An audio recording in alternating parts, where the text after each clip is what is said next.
If you're looking to add emblems on him, the big thing that you're going to want to focus on is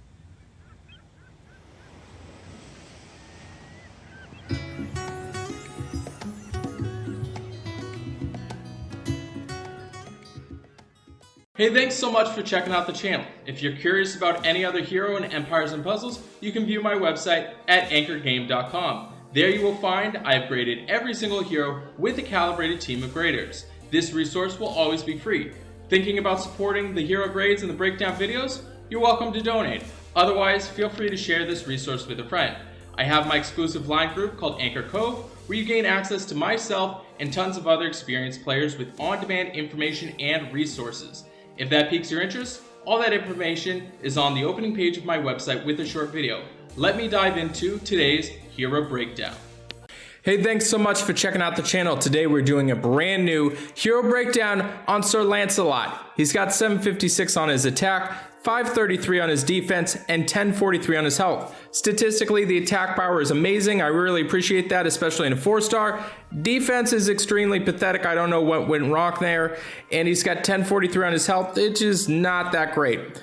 4-star, great attack power, defensive-wise, not so great. This video is sponsored by Raid Shadow Legends. It is a free massive turn-based dark fantasy RPG. To try this game out, all you gotta do, go to the video description, click on the special links. You'll receive 100,000 silver, 1 energy refill, 10 mystery shards, and 1 free champion, Slasher. All your treasure, it's waiting for you right over here.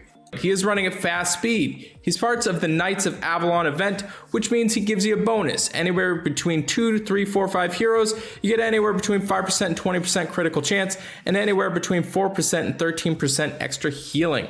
As far as his hero specials go, he deals 265% damage to the target. The caster and nearby allies get plus 24% mana generation for 4 turns. The caster and nearby allies get plus 48% attack for 4 turns. So his hero special is pretty interesting. He's dealing damage to the target. He's also setting it up so everybody gets some mana generation that's hanging out around him. And then they're also getting attack power increase for 4 turns.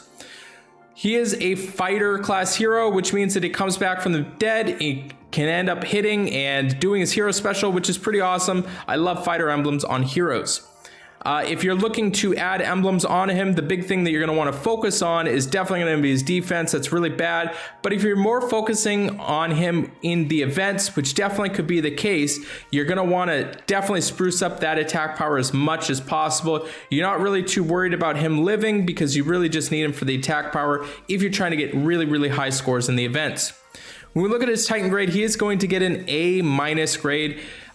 Biggest reason being is that he does have that 756 on his attack, so that could definitely be utilized quite a bit. I do like that he is helping out with the mana generation and then also increasing the attack for 4 turns. There's the debate in terms of using like a hero like him versus Bolt Tusk, where Bolt Tusk is going to hit everybody for the attack power increase, and him is just going to be the caster nearby allies, but he's also helping it out so he gets the mana generation. So there's a little bit of a trade-off. I would probably use Bolt Tusk over him potentially. I know I'd probably use Ares over him also as well too, but could definitely be used on the Titans, especially if you're going to throw some emblems on him. Could fit in that high tile damage slot, setting it up so you've got the increased mana and the attack for sure. So when we look at his offensive grade, he is going to get a C grade there. I'm not too much of a big fan of him. I do like that he is running at fast speed. I just worry with him being such a glass cannon with the 533. He's not really going to live that much. The 265 is definitely some damage for sure. It does help out with the mana generation. I'm just not really that big and sold on him running as a hero, especially with the mana is only going to be for target nearby enemies, or sorry, target nearby allies, as well as the attack power increase. He is going to get a C. This could definitely be a B-, possibly into a B.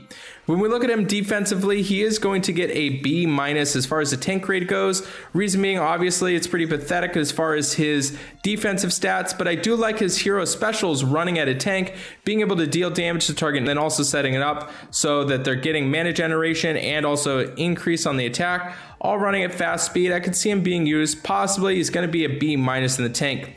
And then when we go into his flank and his wing grade, they're going to get a C grade there. Obviously, the big thing, the big draw to using him on defense is being able to set it up so the caster and nearby allies are getting the mana generation, and that's not really going to be the case when he is running on the flank or the wing. So I'm not a big fan. He is going to get a C grade on defense.